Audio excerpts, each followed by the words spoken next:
Hello, I'm going to show you how to set your email forwarding options. The reason you would want to do this is that you have your eCampus email and your Blinn email as well as your personal email.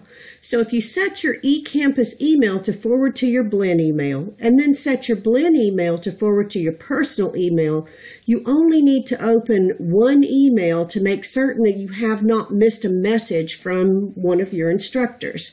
So in order to set your eCampus email, you're going to scroll to the top and you're going to go over here to Tools, and then you're going to go to Email.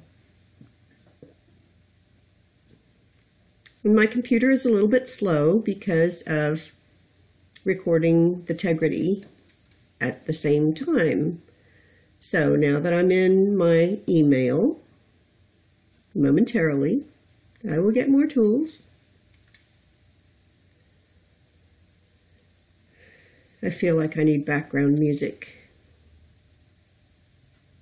Go to Settings.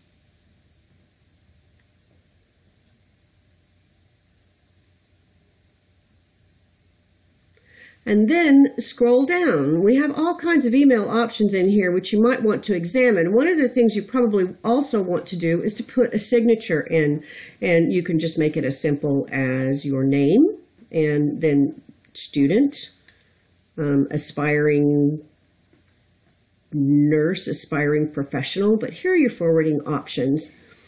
I've got forward incoming messages to an alternate account, and I have it to my Blinn email account. These options down here are very important. I do not recommend that you use forward and delete from the inbox. You want to keep a copy of all of your emails from your professor so that you can go back, and you would also want to keep all of the emails that you send to your professor, because it just it serves as documentation to prove the communication that has gone on.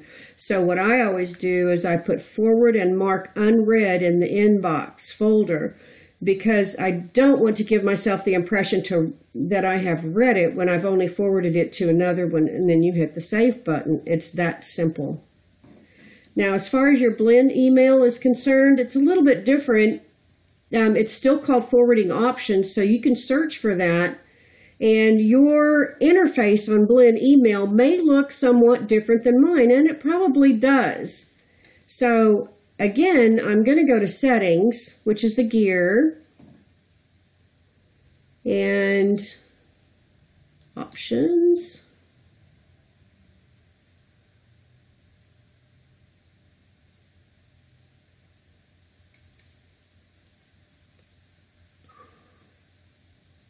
And it's taking forever.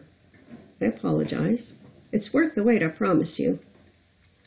So then I get all of these options over here. You may have a box over on your right side, and it may be that if you just put in forwarding, it'll pop up and it will give you those options.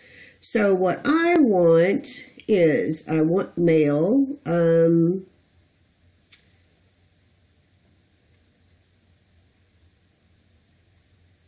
So inbox and sweep rules is where I'm going to go. And that's not what I wanted. Message options.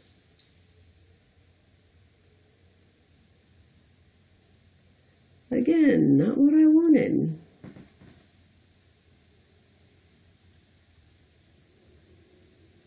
Meh.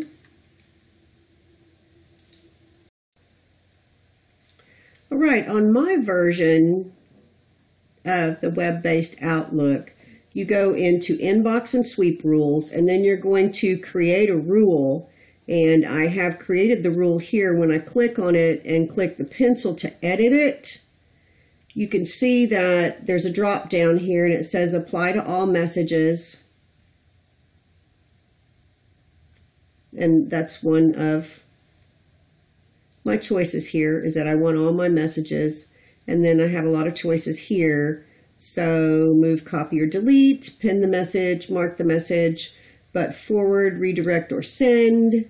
So I want to forward the message to, And then I have my email address out there, and I can add an action, I can add an exception.